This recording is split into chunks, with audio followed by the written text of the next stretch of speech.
I'm kind of a geek with systems, but I love systems. So today we're going to talk about systems and tools.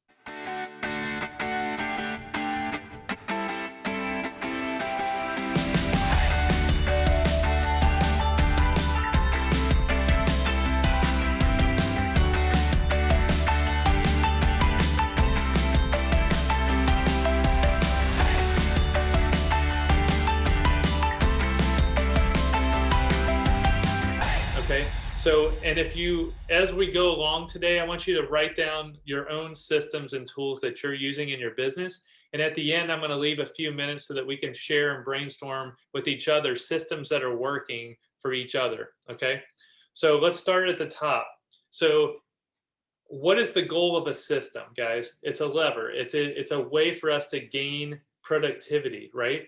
So gaining efficiencies and productivity while running your business is really it's just a way to gather either more money or more time or more freedom. So for me, I like all three.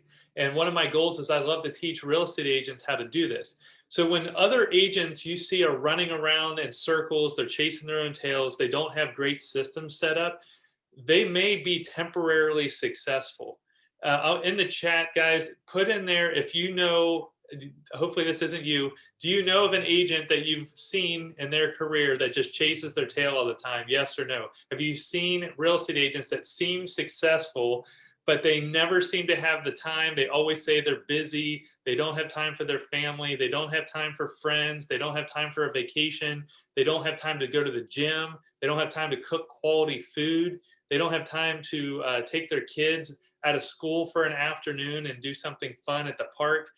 Does anyone in the chat, does anyone know an agent like that in their life? Well, we probably all do, right? So here's the question. What kind of systems can we put into place to avoid that? So avoid the burnout, avoid all those things. Well, the best systems are the ones I'm going to lay out for you below here. And then we're also going to talk about your favorite systems. So the first system that a realtor really needs to learn is the MLS. And this may be, if you've been in the business, I know a couple people on this call have been in the business a really long time. You might be thinking, Derek, I know how to use the MLS. That's silly. Why would we even talk about that? Well, here's why. A lot of people are not even using the system of the multiple listing service in a way that's benefiting their business. So let me explain that. So there are several parts of every MLS system that are built in and baked in that we should be taking advantage of. So one of them is a map search. Now, again, some of this might be, rudimentary, like, oh, Derek, I know how to use this, but just follow me for a second. When I personally wanted to buy my first investment property, I wanted to go into a very specific part of town.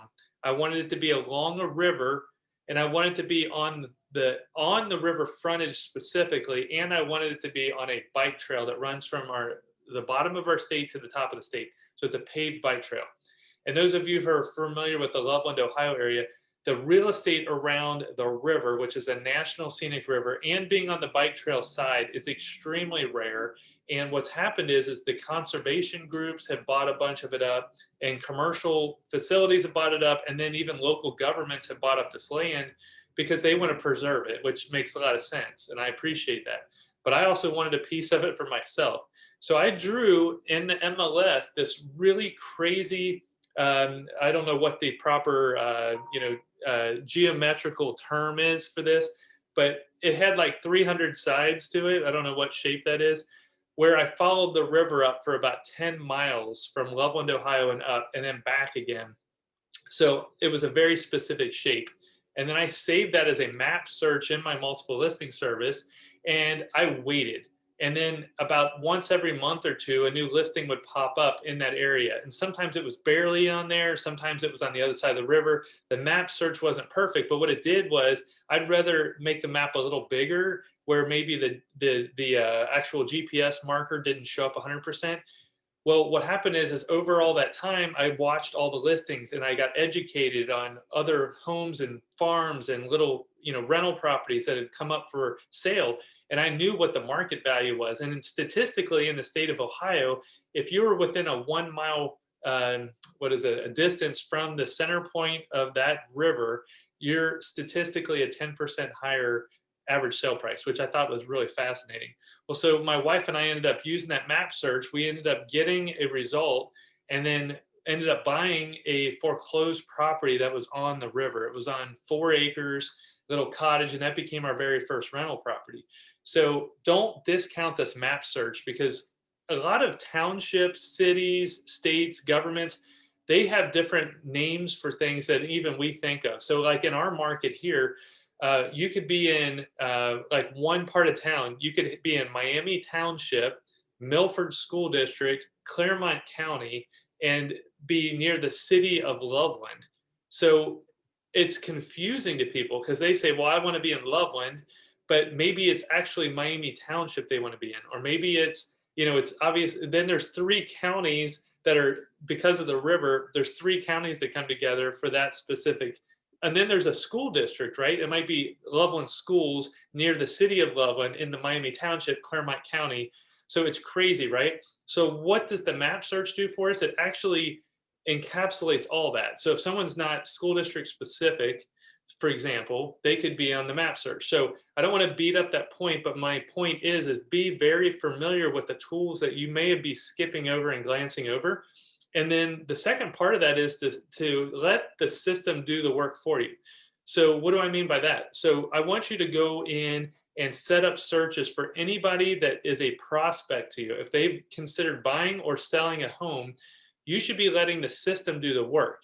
And there's 2 parts to this. On the buyer side, you should be setting up these automatic saved searches. So if they're looking for at least 3 bedrooms in Loveland School District and they can spend up to $200,000, you shouldn't be going in and searching for these homes every week, right? You should be putting in coming soon and new listings, and then sending those listings so that with their email address, it automatically sends it to the client first thing in the morning. You set the time, and then it copies you. So you get to see what's going on.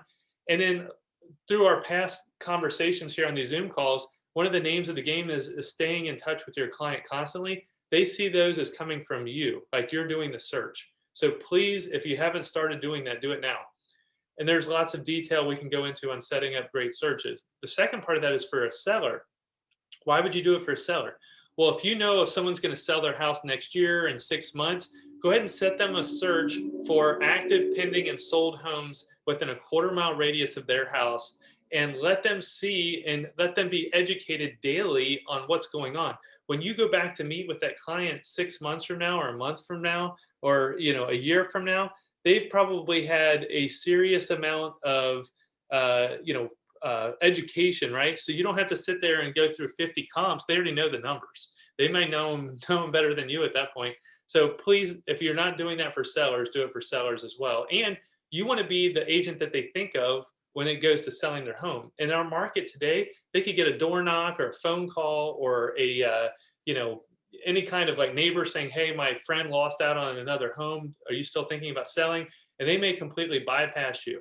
So what we're trying to do is create systems that are going to help keep you top of mind and create value for both you and your customer.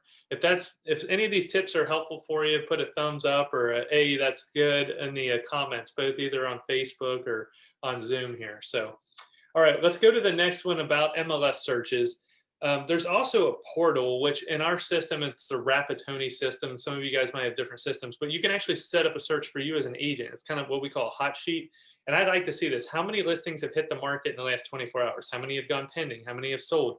And it just gives me a little heat map or whatever, heat report on. It's kind of like watching the stock market ticker every day. I kind of like to know, are we going higher in active listings, lower? Are the pendings going up? Do I see more price reductions? But I want to be the most educated real estate agent I can. If we're truly going to serve our clients with excellence, we should know the market better than they do.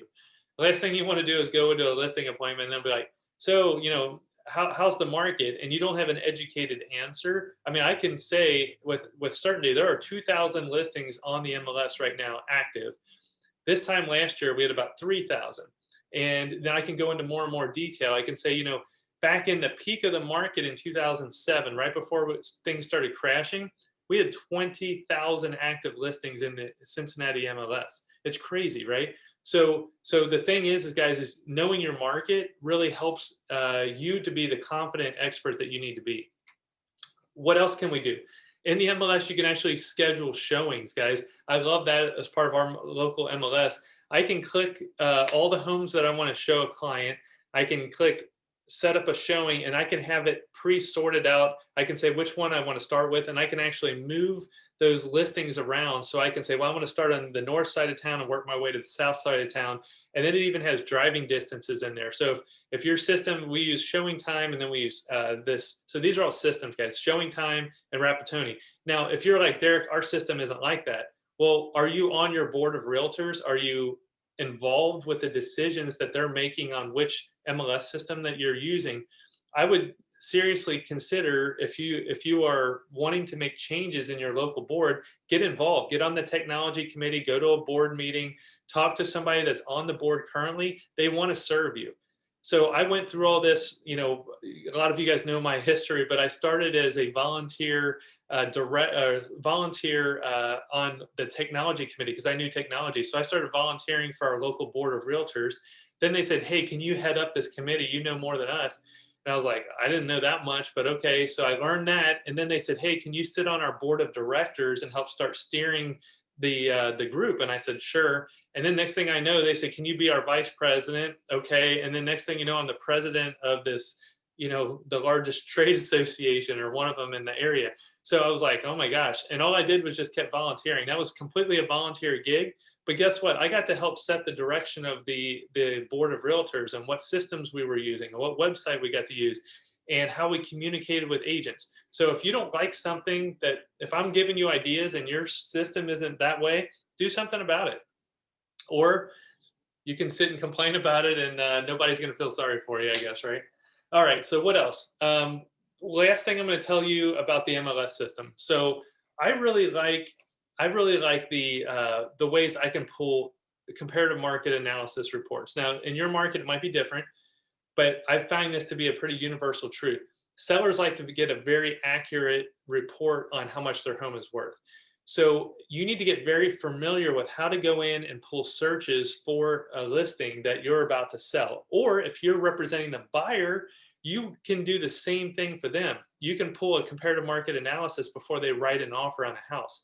We should all be doing the best we can to serve our clients, and being educated about what the true value is of that property. That's our responsibility. And then we should be good teachers and stewards of that information to get it to our clients. So the last thing I'll say about the MLS system, which I know you're probably like, I can't believe there was that much content on the MLS. Here's the truth. You should be taking classes at your board or at the MLS on how to use the system. So you might be like, I've used it for years, I'm good. I would about guarantee you that maybe it's a free class, or they'll usually provide lunch or something. You're going to learn at least one tip. You're like, man, I didn't know the system did that. The whole idea of this, guys, is to create leverage. We want to gain leverage for ourselves, our lives, our businesses, and to gain freedom. And then we want to serve our clients excellently, right? So all that's going to happen if you educate yourself on the MLS system better.